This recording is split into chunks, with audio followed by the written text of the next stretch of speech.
आइए आज भारत के दिल की धड़कन सुनते हैं। वो धड़कन जो इसके हरे भरे जंगलों में बसती है। इस सफर में हम देखेंगे कि कैसे भारत अपनी इस अनमोल प्राकृतिक विरासत को बचाने के लिए एक बहुत बड़ी और जरूरी लड़ाई लड़ रहा है। पता है, पूरी दुनिया में वैज्ञानिकों ने 36 ऐसी जगहों को पहचाना है जिन्हें बायोडायवर्सिटी हॉटस्पॉट कहते हैं। मतलब ये वो जगहें हैं जहां कुदरत का खजाना भरा पड़ा है, लेकिन इन पे खतरा भी उतना ही ज्यादा है। और सबसे हैरान करने वाली बात जानते क्या है? उन 36 में से 6 हॉटस्पॉट अकेले भारत की जमीन पर हैं। जी हां, 6। ये बात भारत को दुनिया की सबसे कीमती प्राकृतिक विरासतों में से एक बना देती है। तो चलिए थोड़ा और गहराई में उतरते हैं। आखिर भारत की इस जैव विविधता में ऐसा क्या खास है जो इसे इतना अनमोल बनाता है? अब ये बायोडायवर्सिटी मतलब जैव विविधता है क्या चीज? देखिए, बिल्कुल आसान भाषा में समझे तो हमारे आसपास मौजूद हर तरह की जिंदगी, चाहे वो एक छोटा सा कीड़ा हो, एक विशाल पेड़ हो या पूरा का पूरा जंगल, ये सब मिलकर बायोडायवर्सिटी बनाते हैं। इसको ना 3 लेवल पर सोचा जा सकता है। पहला, जेनेटिक, मतलब एक ही तरह के जानवरों या पौधों में भी जो छोटे मोटे फर्क होते हैं। दूसरा, स्पीशीज, यानी दुनिया में कितने अलग अलग तरह के जीव जंतु और पेड़ पौधे हैं। और तीसरा, इकोसिस्टम, जैसे जंगल, रेगिस्तान, पहाड़, समुद्र, ये सब अलग अलग दुनियाएं हैं। और ये है भारत के वो 6 अनमोल खजाने: बर्फीला हिमालय, घना इंडो बर्मा रीजन, पश्चिमी घाट के हरे भरे जंगल और सुंदरबन का मैंग्रोव। इन जगहों पर ऐसे ऐसे पेड़ पौधे और जानवर मिलते हैं जो दुनिया में और कहीं नहीं है। लेकिन हर कीमती चीज की तरह इस खजाने पर भी खतरा मंडरा रहा है। और ये चुनौतियां इतनी बड़ी हैं कि वो इसके वजूद को ही मिटा सकती हैं। और ये खतरे कई रूप में आ रहे हैं, कभी कटते जंगलों के रूप में तो कभी बढ़ते प्रदूषण के रूप में। क्लाइमेट चेंज का असर तो है ही, साथ ही कुछ बाहरी प्रजातियां भी हैं जो हमारे इकोसिस्टम का पूरा बैलेंस बिगाड़ रही हैं। एक मिसाल से समझते हैं। ये जो विलायती कीकर है ना, ये एक ऐसी ही हमलावर प्रजाति है। ये पौधा इतनी तेजी से फैलता है कि हमारे देसी पेड़ पौधों को उगने ही नहीं देता। जमीन का सारा पोषण खींच लेता है और देखते ही देखते पूरे इलाके पर कब्जा कर लेता है। तो इन सब खतरों के बीच क्या किया जा रहा है?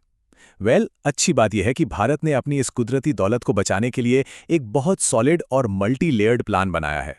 इस प्लान के 2 मेन हिस्से हैं। एक है इन सीटू संरक्षण, मतलब जगह पर ही बचाओ, जैसे शेर को जंगल में ही उसके घर में ही सुरक्षा देना। और दूसरा है एक्स सीटू, यानी किसी प्रजाति को उसके घर से बाहर निकालकर जैसे किसी जू या सीड बैंक में सुरक्षित रखना। और इस प्लान को जमीन पर उतारने के लिए कई सारे नेशनल मिशंस चल रहे हैं। शहरों के बीच जंगल बनाने की नगर वन योजना हो या फिर समंदर किनारे मैंग्रोव को बचाने की मिष्टी पहल, हर लेवल पर काम हो रहा है। लेकिन ये सिर्फ सरकारी काम नहीं है। इसकी असली ताकत आती है पद्मश्री तुलसी गौड़ा जैसे लोगों से, जिन्हें जंगल की मां कहा जाता है। उन्होंने अपनी पूरी जिंदगी 60 साल से भी ज्यादा लाखों पेड़ लगाने में लगा दिए। ये दिखाता है कि एक इंसान भी कितना बड़ा फर्क ला सकता है। इन सब कोशिशों का नतीजा क्या निकला, इसका सबसे बड़ा और जीता जागता सबूत देखना है तो चलिए टाइगर की शानदार वापसी की कहानी सुनते हैं। ये बात बहुत दिलचस्प है कि इस शानदार जानवर का भविष्य एक तरह से भारत के हाथों में है, क्योंकि दुनिया के 70% वाइल्ड टाइगर्स यहीं रहते हैं।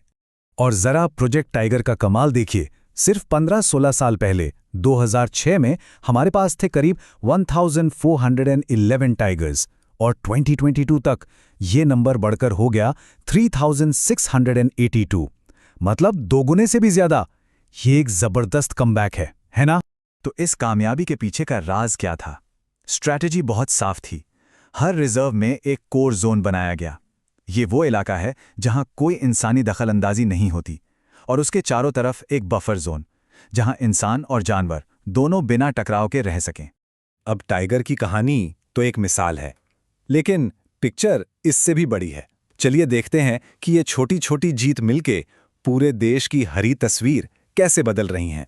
बड़े पैमाने पर देखें तो आंकड़े काफी पॉजिटिव हैं। पिछले 10 साल में हमारा फॉरेस्ट कवर लगातार बढ़ा है, और इतना ही नहीं, जंगलों में आग लगने की जो घटनाएं हैं उनमें भी काफी कमी आई है।